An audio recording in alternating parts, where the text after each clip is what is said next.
Good evening students. आज हम अपनी इस वीडियो में मिडिल लेवल मैनेजमेंट के फंक्शंस के बारे में बात करेंगे। आपको मालूम है कि मैनेजमेंट के 3 लेवल्स होते हैं, top level, middle level and lower level. Previous video में हमने टॉप लेवल मैनेजमेंट के फंक्शंस के बारे में बात की थी और आज हम इस वीडियो में मिडिल लेवल मैनेजमेंट के फंक्शंस के बारे में डिस्कस करेंगे।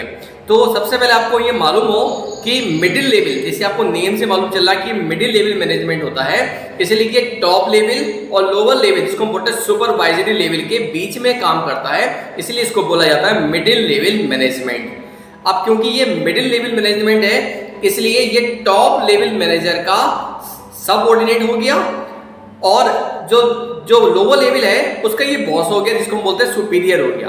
बात समझ में आ रही है आपको कि जो मिडिल लेवल है ये टॉप लेवल का तो हो गया सबऑर्डिनेट, ये उसके अंडर में काम करेगा, और ये सुपीरियर हो गया बॉटम लेवल मैनेजमेंट का, क्योंकि ये उसका बॉस हो गया। तो ये दोनों काम करता है, ये एक इंसान का बॉस है और दूसरे इंसान का ये सबऑर्डिनेट्स है, तो ये दोनों के बीच में काम करता है, इसलिए इसको बोला जाता है मिडिल लेवल मैनेजमेंट। ये टॉप लेवल मैनेजमेंट के पॉलिसीज को फॉलो करता है, उसको इम्प्लीमेंट करता है और अपने डिपार्टमेंट के अकॉर्डिंग ये पॉलिसीज को फ्रेम कर लेता है और अपने सबऑर्डिनेट से, या हम बोल सकते हैं लोअर लेवल मैनेजमेंट को, ये ट्रांसफर कर देता है और उनको ये ऑर्डर देता है कि उनको भी पॉलिसीज और प्लान को कैसे फॉलो करना है। तो मेरे ख्याल से आपको इसकी डेफिनेशन तो क्लियर हो चुकी होगी। अब हम बात करेंगे कि मिडिल लेवल मैनेजमेंट के अंदर कौन कौन से मैनेजर काम करते हैं। तो इसमें डिपार्टमेंटल मैनेजर्स होते हैं, जैसे कि purchase manager, sales manager, marketing manager, right, production manager, sales executives, ये सारे जो लोग होते हैं ये हमारे मिडिल लेवल मैनेजमेंट के अंदर काम करते हैं। ब्रांच मैनेजर भी मिडिल लेवल मैनेजमेंट का ही पार्ट होता है।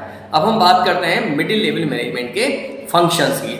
तो आप अपने स्क्रीन पर देख सकते हैं मिडिल लेवल मैनेजमेंट का जो फर्स्ट फंक्शन है वो होता है to interpret the policies framed by top management. तो ये जो मिडिल लेवल मैनेजर होता है, ये टॉप मैनेजमेंट की जो पॉलिसीज जो वो लोग बनाते हैं उसको इम्प्लीमेंट करता है और अपने लोअर लेवल मैनेजर्स को भी इम्प्लीमेंट करवाता है। Number 2, to ensure that their department has the necessary personnel. जो सेकंड काम होता है इसका मिडिल लेवल का, क्योंकि ये डिपार्टमेंटल हेड्स होता है। देखो हेड्स 2 टाइप्स के होते हैं, एक होता है ओवरऑल हेड्स, जिसको हम बोलते हैं टॉप लेवल मैनेजर होता है वो, जैसे कि सीईओ, एमडी, जनरल मैनेजर, वो होता है ओवरऑल कंपनी का हेड। लेकिन जो मिडिल लेवल मैनेजर होता है वो केवल अपने ही डिपार्टमेंट का हेड होता है।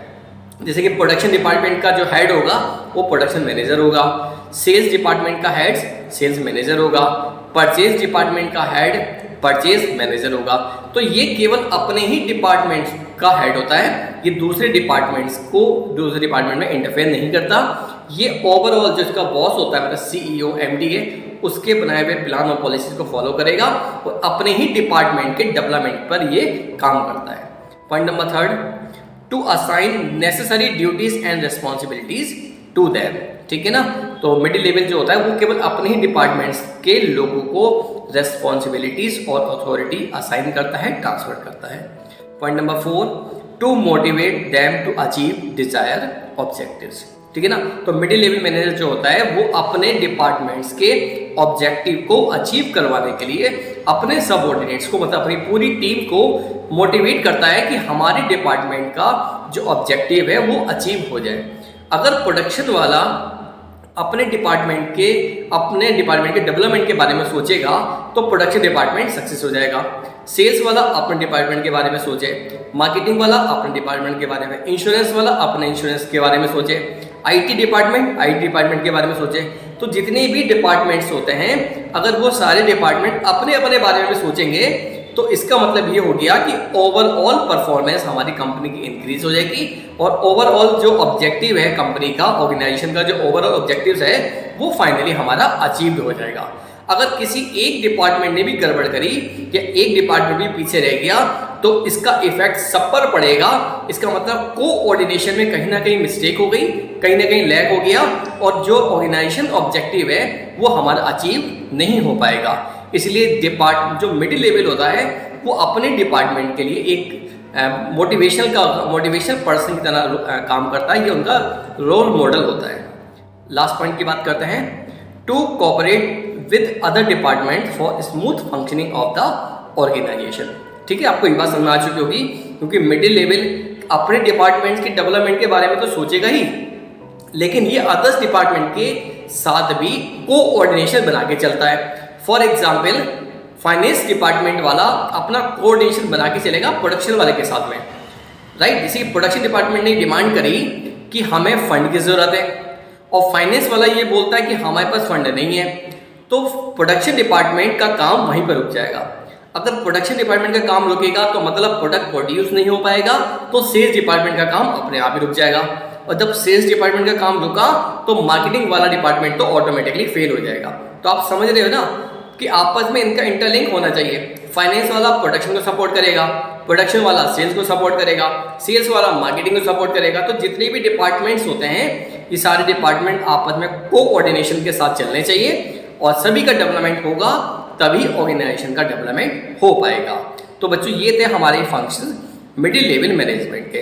इसमें से एक केस स्टडीज बोर्ड एग्जाम में आती है। तो आप जो प्रीवियस वीडियो थी उसमें हमने टॉप लेवल के फंक्शन के बारे में बात करी थी, और इस वीडियो में हमने मिडिल लेवल मैनेजमेंट के फंक्शन के बारे में बात की है। तो आप चाहो तो एक बार प्रीवियस वीडियो को भी देख लो, ताकि आपको दोनों में आइडिया मिल जाएगा कि टॉप लेवल का क्या काम होता है और मिडिल लेवल मैनेजमेंट का क्या काम होता है, ताकि आप दोनों में आइडेंटिफाई कर सको और दोनों में जो डिफरेंशिएट है आप उसको भी देख सको। क्योंकि बोर्ड एग्जाम में तो आपको एक कॉमन क्वेश्चन आएगा, और उसमें आपको आइडेंटिफाई करना होगा कि कौन सा टॉप लेवल मैनेजर का काम होता है और कौन सा मिडिल लेवल मैनेजमेंट का काम होगा। इसमें से एक केस स्टडी आपके बोर्ड एग्जाम में देखने को मिल सकती है।